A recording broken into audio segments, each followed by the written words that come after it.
Awalnya kami itu kegagalan udah 17 kali, Pak. Kami udah 17 kali gagal, cuman karena tekad kami adalah kami ingin maju, kami tidak mungkin akan seperti ini terus. Intinya jangan pernah takut gagal, 100 kegagalan pasti akan ada satu kesuksesan yang akan kita capai. Jangan pernah menyerah, fokus, teruslah bermimpi. Teruslah bermimpi, apa yang kamu cita-citakan insya Allah akan tercapai. Oke, ini awalnya cabai ini harganya hanya 5.000, Pak. Ketika kita kemas, kita olah dengan baik, dengan proses higienis yang lebih besar, dan ternyata mendapat nilai ekonomis yang lebih tinggi pula.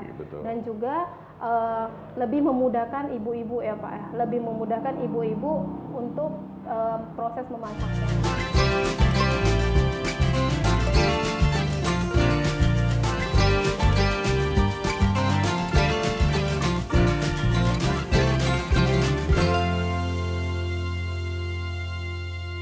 Assalamualaikum warahmatullahi wabarakatuh, Sobat UKM. Kita bertemu lagi dengan banyak cerita, banyak aksi dengan para UKM hebat. Ya. Tetap sehat, tetap kreatif, tetap bergerak. Ya. Walaupun pandemi masih belum selesai, jangan lupa jaga prokes, ya, menjaga jarak, menggunakan masker, dan mencuci tangan. Ya. Tak lupa berdoa, berbuat baik, bersedekah, dan lain-lain. Ya. Kita cerita banyak hal, ya, terutama tentang kebutuhan-kebutuhan pokok. Ya. Salah satu yang paling penting adalah cabai. Ya. Rasanya kalau makanan tidak ada cabai, ya, dunia ini rasanya hambar. Ya. Maka cabai menjadi komoditas yang sangat penting. Ya. Dan cabai di Aceh, ya, pedasnya subhanallah, ya, betul cabai namanya, ya. Sehingga ini menjadi andalan, ya, di seluruh Indonesia, dan terkadang harganya juga bisa naik dan turun. Hari ini kita bersama UKM hebat lainnya, Sobat UKM, ya, bagaimana menghadirkan cabai di atas meja. Kita hadir hari ini dengan Ibu Yuliana. Bu Yuliana, ya, yang memproduksi sambal hijau Aceh. Ya. Bagaimana kira-kira pendapat Ibu tentang sambal? Ya. Ini kita belum cerita tentang sambal hijau Aceh atau namanya capli, ya. Okay. Nah, gimana kondisi saat ini? Awal mula berdirinya capli ini, Pak. Kebetulan di tahun 2017 itu saya bergabung di salah satu perusahaan yang ada di Aceh, khususnya di bidang riset yang ada di Aceh. Di saat itu saya sedang di bagian survei, jadi yang bekerja sama dengan Bank Indonesia. Nama surveinya itu PIHPS, pasar produsen, di mana di situ banyak barang yang terjadi inflasi harga. Salah satunya itu adalah cabai rawit. Nah, jadi pada saat 2017 itu saya bertemu dengan salah seorang petani dari Dataran Tinggi Gayo. Beliau bercerita bahwa selama ini cabai yang mereka tanam dan hasil dari produksinya itu sangat sulit untuk dipasarkan hasil cabainya, dikarenakan cabainya itu sangat cepat busuk, Pak. Dia hanya bertahan hanya 3 hari. Nah, dari situ, dari permasalahan itu, saya mencoba awalnya menawarkan ke tengkulak-tengkulak yang ada di pasar. Tetapi tidak ada yang mau membeli karena dia diakibatkan yang pertama cepat busuk, dan juga di pasaran itu kurang laku karena teksturnya juga agak kasar dibanding dengan cabai rawit lainnya. Dan juga di sisi lain yang sekarang sudah banyak yang beredar, Pak, cabai atau saus yang selama ini kita gunakan banyak sekali yang kayak menggunakan pengawet, perasa, bahkan penyedap yang ya meskipun itu dibolehkan dari BPOM-nya, tapi apabila kita konsumsi secara terus-menerus, kita tahu sendiri itu pasti akan merusak kesehatan tubuh kita. Dan juga di sisi lain juga belum adanya sambal yang memiliki brand yang kuat, Pak, dari Aceh, seperti sambal mata dari Bali, seperti sambal Burudi dari Surabaya gitu. Dari situlah saya mencoba, dari permasalahan yang ada, saya mencoba karena saya suka makan pedas, saya coba mengolah karena kami sudah tawarkan ke sini. Jadi ibaratnya kalau bisa dibilang kami kasihan terhadap petani ini, Pak. Kami punya ikatan emosional yang setiap bulan saya harus turun mensurvei petani-petani ini, tapi saya tidak ada kontribusi terhadap mereka gitu kan, karena yang mereka tahu saya bawa nama bendera Bank Indonesia. Ketika saya bawa nama Bank Indonesia, yang image mereka itu adalah bantuan. Pasti petani pasti akan, oh ketika orang ini datang pasti akan membawa bantuan. Tapi saya selalu bilang saya pihak ketiga yang diutus oleh Bank Indonesia untuk mengetahui seberapa besar sih inflasi yang terjadi, baik dari petani hingga ibaratnya dari hulu sampai ke hilirnya. Nah dari situlah Pak saya mencoba membuat suatu terobosan terbaru, inovasi, yaitu lahirlah sebuah capli sambal hijau Aceh yang kami buat. Di sini kami menggunakan 60% cabai rawit asli yang kami ambil langsung dari Takengon, tapi alhamdulillah saat ini semakin berkembang dengan banyaknya permintaan capli. Kami juga bukan hanya ngambil di Takengon saja, kami juga sudah bekerja sama juga dengan petani yang ada di sekitar Aceh Besar, yaitu daerah Lamayang dan juga Lamberwangan. Alhamdulillah semakin ke sini permintaan juga semakin besar gitu kan. Dan juga sebelum terjadinya capli ini menyebar luas, saya juga mencoba menarik data dari data statistik di tahun 2017, karena ibaratnya Pak, produk-produk kayak gini kalau kita tidak tahu pangsa pasarnya seperti apa, itu juga zong buat kita. Yang ada kita buat tapi kita nggak tahu seberapa besar permintaan yang ada di luar gitu kan. Jadi berdasarkan data BPS di tahun 2017, ternyata konsumsi cabai rawit itu untuk kebutuhan segar itu sekitar 70%. Itu untuk kita konsumsi secara segar untuk seluruh Indonesia. Dan 30%-nya itu kita diolah untuk kebutuhan industri. Nah, saya bayangkan dari sekitar 250 jiwa penduduk Indonesia, 30% digunakan untuk industri. Wow, itu saya bayangkan segitu besarnya peluang yang ada di Indonesia ini untuk capli ini gitu kan. Nah, jadi saya mencoba mengkerucutkan lagi data itu, saya ambil data untuk di Aceh. Ternyata 26,8% penduduk Aceh itu mengkonsumsi cabai rawit itu untuk sebagai olahannya.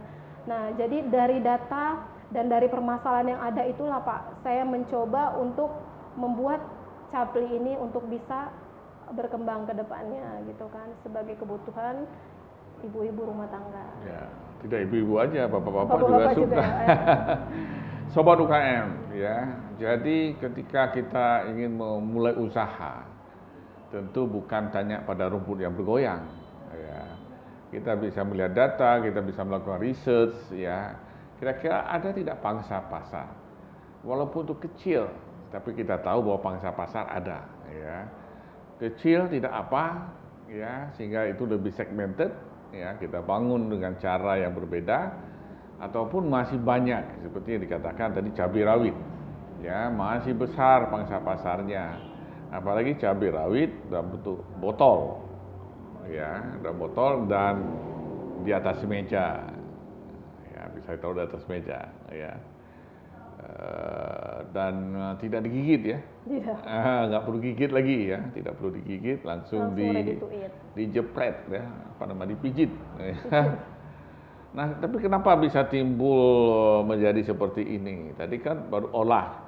Kenapa terpikir bahwa ini bisa dihadirkan ya di atas meja dengan kemasan seperti ini? Ya sama yang seperti yang awal yang saya mulai tadi Pak, ketika saya jual dalam bentuk segar, itu sangat sulit untuk mereka beli untuk di pasaran. Nah karena balik lagi karena saya suka masak dan suka pedas, nah dari situlah kami mencoba dari yang segar ini lebih memiliki nilai ekonomis yang lebih tinggi. Karena kalau kita ketahui ketika kita jual misalnya kayak ini, awalnya cabai ini harganya hanya 5.000 Pak. Ketika kita kemas, kita olah dengan baik dengan proses higienis yang lebih besar, dan ternyata mendapat nilai ekonomis yang lebih tinggi pula. Dan juga lebih memudahkan ibu-ibu ya Pak, lebih memudahkan ibu-ibu untuk proses memasaknya. Ya, Sobat UKM, produk pertanian ya perlu nilai tambah ya.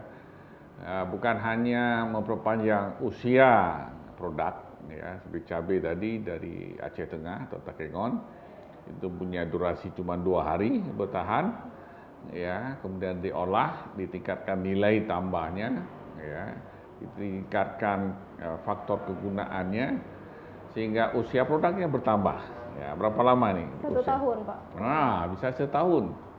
Bayangkan bagaimana petani tertolong ya, itu baru kita bicara tentang usia produk. Nah, belum kita bicara tadi sudah diceritakan oleh Bu Yuli, ya, ada nilai tambah yang lebih. Ya, kenapa? Karena sudah ada kemasan yang memudahkan penggunanya. Ya, tinggal jepret, ya, tidak perlu cuci, ya, karena sudah cuci. Dan yang paling penting ini khas dari Aceh. Ya, khas dari Aceh. Ya, tentu pedasnya berbeda. Ya, pedas sangat berbeda. Pengalaman saya ketika saya belajar di Malaysia, selalu saya bawa cabai dari Aceh. Beda pedasnya, ya. Karena penggunaan cabai yang berbeda. Jadi sobat UKM, ya, bahwa kita selalu punya kesempatan menilai tambahkan. Ya. Nah, apakah produknya hanya satu varian atau ada rencana membuat varian lain atau bagaimana ceritanya? Kalau untuk saat ini kita emang masih di satu varian, Pak. Cuman ini kami emang lagi fokusnya untuk produk baru, Pak. Tapi itu lebih ke sausnya, nanti lebih ke merah. Gitu. Cabai merah, cabai panjang. Iya, sausnya lebih saus merah. Saus merah. Saus merah. Bukan lagi cabai rawit. Cabai rawit juga. Maksudnya cabai rawit, ya, tapi dia warnanya merah. Gitu. Lebih ke sausnya ya, Pak. Lebih saus ya. Karena cabai ini beda cabai, beda pedasnya. Beda pedasnya. Cabai rawit ya. Kalau cabai hutan tuh, cabai rawit, waduh, baunya saya sudah pedas. Mungkin level pedasnya itu bisa dipikirkan juga, ya. Ada level 1 karena banyak juga konsumen yang menyukai beda pedas. Benar. Kalau saya mungkin sedikit pedas, ya. Ibu Yuli mungkin pedas level 3. Ya. Atau ada orang yang memang level 6, level 7, ya, sampai bibirnya merah gitu kan. Walaupun pakai cabai rawit hijau tapi merah. Ya, jadi produk ini sudah dipasarkan kemana saja? Kalau untuk pemasarannya sendiri, alhamdulillah untuk di Aceh hampir menyeluruh ya Pak. Sudah kecuali untuk di daerah yang agak kayak Kesingkil itu kita belum masuk. Di Langsa sudah masuk juga.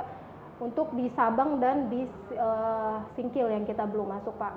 Kalau untuk penyebaran untuk ke nasionalnya, alhamdulillah kita juga sudah ada reseller di daerah Jakarta, Bekasi, Banjarmasin, Bali, dan juga Lampung.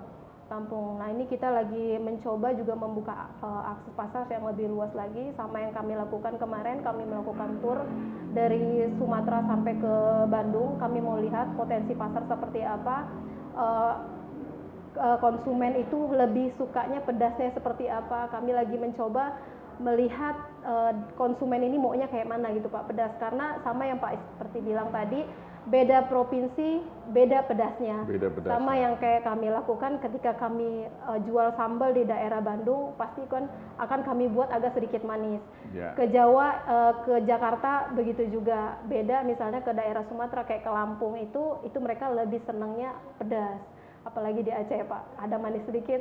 Ya, betul. Jadi beda cultures, beda cita rasa ya. Jadi menarik sebenarnya di bisnis percabean ya. Tapi bukan cabai-cabai ya. Cabai asli, original ya. Sobat UKM, ya ini juga menumbuhkan peluang besar bagi petani cabai ya. Jadi di sektor pertanian ya, dengan kehadiran cabai juga menjadi satu tempat ya, kerjasama yang baik ya, sebagai supplier kepada capling ya. Jadi akan banyak varian yang akan timbul, baik dari sisi pedasnya atau dari sisi warna tadi ya. Ya, warna ini hijau karena menggunakan cabai hijau, dan ada juga yang nanti warnanya merah ya. Merah jambu ada nggak ya? Merah, mungkin nanti kalau yang produk baru ini segmennya agak lebih ke menengah ke bawah Pak. Menengah ke bawah. Jadi menengah ke bawah. Jadi ada 2 varian nanti yang kelasnya sama kayak capli ini, harganya di pasar menengah, dan ada satu lagi nanti ada fokusnya emang di menengah ke bawah, seperti pasarnya emang targetnya untuk kayak jualan bakso, kayak bakso goreng, bakso bakar, yang jajanan-jajanan pasar seperti itu. Saya dari tadi berbicara data survei, curiga saya. Ini background of study-nya apa nih? Kalau saya sarjana informasi Pak. Wah, jelas ya. jelas ya. Tapi bukan berarti yang tidak sarjana nggak bisa melakukan survei, ya. Karena melakukan survei itu perlu supaya kita tahu bagaimana pasar kita. Ya, asesmen Ya. pasar. Atau kita tahu target market kita sesuai atau tidak. Ya, jangan mengeluh kenapa produk ini tidak laku, sobat UKM. Ternyata kita memasarkan pada pasar yang salah. Apa salah dari sisi kemasan, mungkin ada orang nggak suka pegang bergerutul seperti ini, ya. Atau dari sisi cabai rawit, ya enaknya digigit. Nah, ya. Jadi itu kita tahu segmennya. Baik pun dari sisi harga. Ya, ada segmen yang memang kalau dia jual harga murah nggak laku. Ya, karena beranggapan harga murah itu kualitinya tidak bagus. Atau sebaliknya, maka survei itu penting dan sudah dilakukan oleh Bu Yuli. Ya, dan itu saya yakin sobat UKM tidak mesti punya background yang tinggi untuk melakukan survei. Bisa melakukan survei sendiri dengan memberikan sampel, tanya pendapat secara sederhana, atau menggunakan konsultan. Ya, banyak juga konsultan UKM yang saya yakin bisa bantu. Nah, kira-kira apa harapannya ke depan tentang bisnis ini? Kalau harapannya ke depan yang pasti kita ingin grow ya Pak ya, ingin tumbuh ke depannya untuk lebih baik lagi. Nah, sebelum kita tumbuh itu kan kita juga perlu namanya step by step untuk kita menaiki tangga itu Pak. Jadi kayak sekarang ini kayak kami kalau bisa dibilang pergerakannya emang dibilang lambat karena kami secara kalau bisa dibilang kayak secara natural lah ya Pak ya. Secara natural karena apa? Kami lagi mempelajari bisnis itu seperti apa gitu kan. Jadi kayak apalagi di masa pandemi kayak kemarin. Jadi kita sudah membuat manajemen bisnis kita sudah membuat bisnis model kita, ternyata ada perubahan yang harus bisa dibilang 100 sampai 360 derajat harus kita rubah gitu kan. Nah, jadi ke depan ini kami lebih menata lagi Pak. Jadi bukan hanya menata dari produksinya, tapi SDM-nya juga, terus infrastruktur kita yang di dalam gitu kan. Apakah kita sanggup untuk kita melakukan grow ke depannya gitu kan. Jadi kayak yang kami lakukan kemarin, pertama dari sisi yang pertama kami lihat adalah di sisi keuangan kami. Ketika kami melakukan ekspansi pasar lebih luas, apakah keuangan kami sanggup? Yang kedua, ketika kami melakukan ekspansi produksi yang lebih besar, apakah infrastruktur di dalam ini mencukupi? Yang ketiga, sama seperti bahan baku. Bahan baku kayak kemarin yang kami lakukan adalah pertama kami butuh dalam 1 bulan itu minimal 300 kilo dan alhamdulillah sekarang sudah ada kenaikan harus 600 kilo dan kami juga harus berpikir apakah di satu petani atau 2 petani ini sanggup atau tidak memenuhinya, karena kayak di daerah Takengon dia ada musim-musimnya ketika dia harus panen. Nah, ketika di masa musim-musim kemarau yang sudah memasuki seperti ini, Takengon sudah tidak produksi, Pak. Tidak produksi. Bukan tidak produksi, tapi tingkat berkurang, agak menurun. Jadi kayak tingkat produksinya, tingkat panennya itu agak berkurang. Nah, dari situ juga itu menjadi PR buat kami gitu kan. Nah, jadi disitulah kami mencoba membuka lahan lagi di daerah di daerah Lamberuangan sama Lamayang. Nah, jadi di sini bagusnya, jadi untuk di daerah Takengon itu proses penanamannya itu di bulan 9 sampai pasca panen di bulan 1 sampai bulan 2. Nah, ini kita akan lagi ada panen raya. Nah, nanti ini udah dimasuki di bulan 3 sampai di bulan 6, ini si Takengon ini sudah tidak produksi lagi dan kami tidak mungkin untuk produksi putus produksi Pak, karena permintaan konsumen semakin lama kan semakin meningkat. Ketika nanti kita sudah produksi hilang, tidak produksi lagi, hilang di pasaran, ya kepercayaan konsumen tidak ada lagi terhadap Capli. Nah, akhirnya kami mencoba mencari alternatif. Kami bekerja sama dengan petani-petani milenial dan juga bekerja sama dengan petani yang ada di Lamayang untuk mau menanamnya gitu kan. Kontribusi yang kami lakukan seperti itu Pak, kami melakukan yang pertama kami memberikan support bibit. Kenapa kami memberikan support bibit kepada petani? Yang pertama, kami butuh cabai sesuai dengan harapan kami.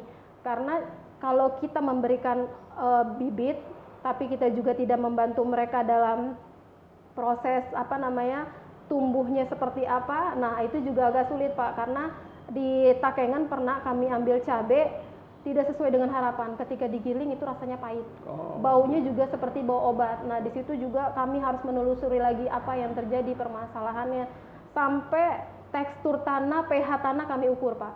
Jadi kami harus mengukur pH tanah yang di Takengon sama yang di sini sesuai atau tidak.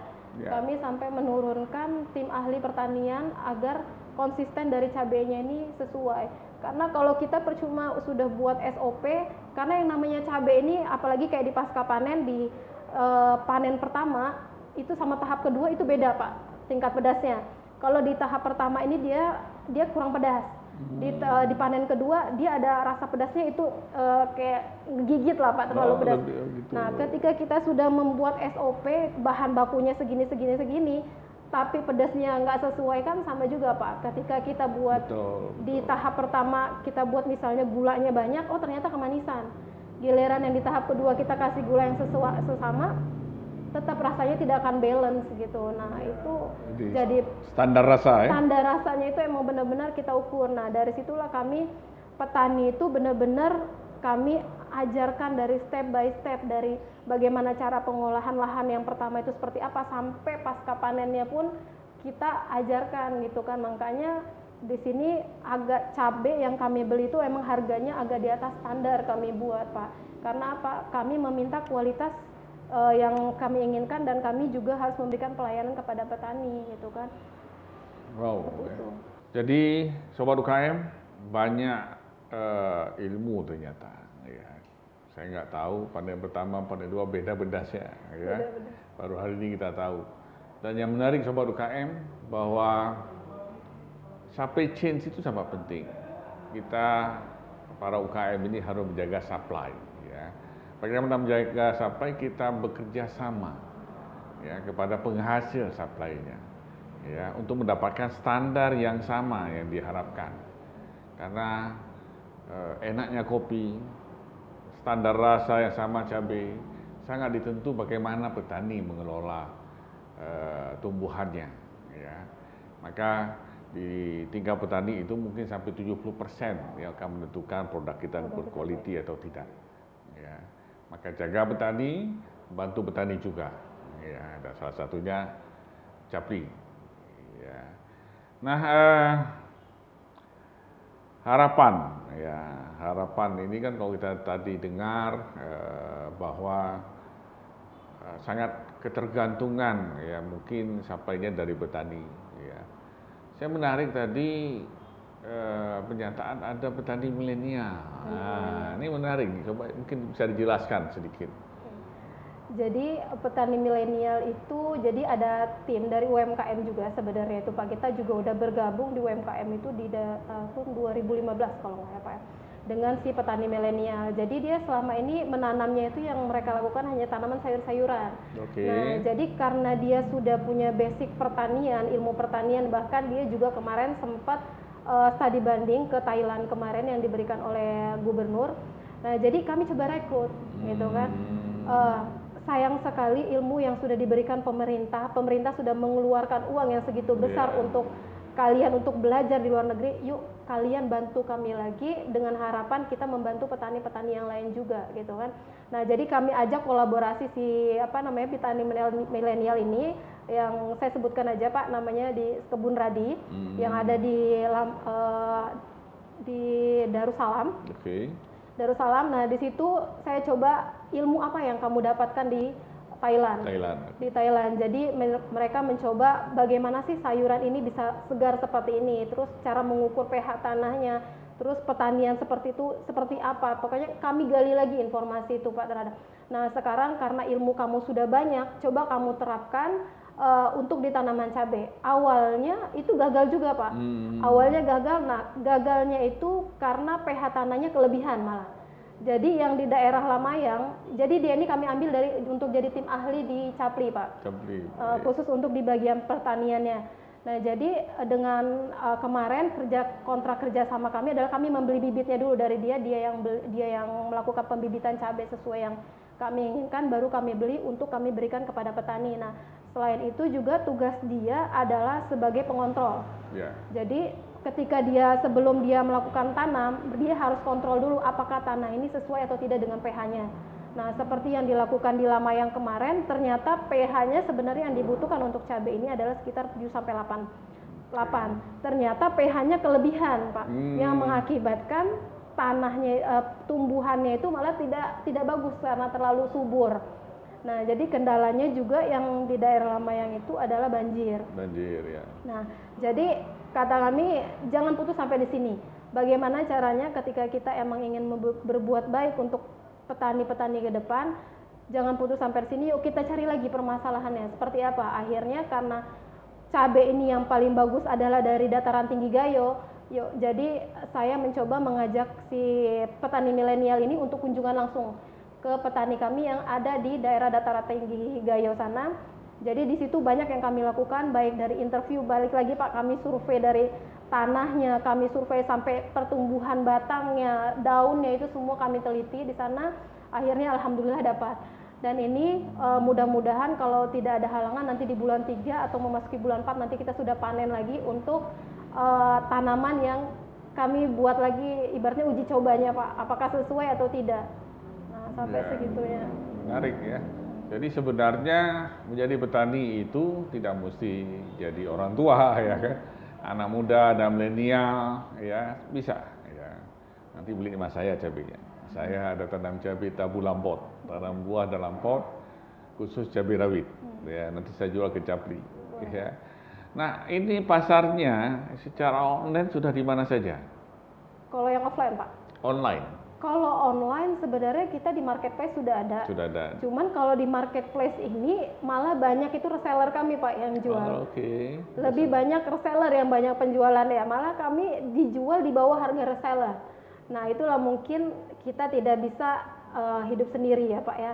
Jadi kita butuh yang namanya kolaborasi sama teman-teman. Nah sekarang cara kami adalah kami bagaimana memaintain si reseller ini untuk penjualan. Jadi misalnya kayak kemarin apa nih, saya mencoba menawarkan kepada reseller butuh bantuan apa. Misalnya kayak kemarin kayak yang di Bali, oh Kak saya butuh yang namanya spanduk promosi, oke kami kirim.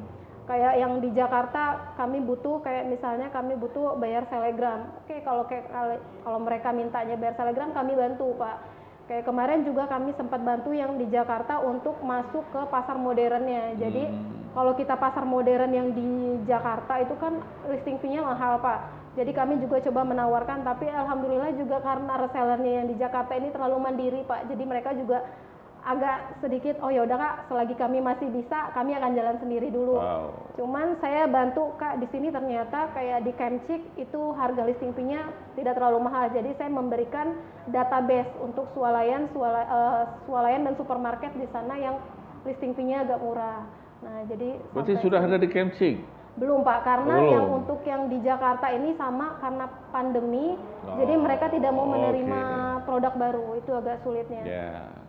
Berarti juga membuka kesempatan untuk reseller. Untuk reseller. Baik, apa mimpinya nih? Mimpi saya ke depan. Untuk di tahun 2025 harapan saya sudah bangun pabrik Pak. Alhamdulillah. Karena yang kita tahu di Aceh ini belum ada pabrik yang benar-benar untuk apalagi untuk skala UMKM ya Pak ya. Harapan saya ke depan mudah-mudahan mimpi kami itu bisa membangun pabrik untuk bisa membawa nama Aceh ini ke depan. Oh ternyata Aceh itu mampu dan bisa untuk bangkit dari keterpurukan yang katanya dari termiskin ya Pak. Mudah-mudahan image itu sudah tidak ada lagi. Insya Allah. Apa pesan untuk anak muda yang mau berwirausaha, untuk petani, anak muda yang mau berusaha di bidang pertanian, mungkin bisa disampaikan? Kalau untuk pesan anak muda sih yang kalau bisa dipikir, karena mereka ini kadang milenial ini takut gagal Pak. Yang selalu saya bilang, kalau bisa dibilang awalnya kami itu kegagalan udah 17 kali Pak. Kami udah 17 kali gagal, cuman karena tekad kami adalah kami ingin maju, kami tidak mungkin akan seperti ini terus. Intinya jangan pernah takut gagal, 100 kegagalan pasti akan ada 1 kesuksesan yang akan kita capai. Jangan pernah menyerah, fokus, teruslah bermimpi, apa yang kamu cita-citakan insya Allah akan tercapai. Untuk petani milenial, yuk silahkan bergabung. Saya sangat suka Pak karena kita yang namanya milenial ini butuh banyak input dari mereka karena mereka yang lebih kreatif ya Pak ya. Karena apalagi kayak kita masih harus fokus di sini, jadi nggak sanggup untuk memikirkan untuk semuanya.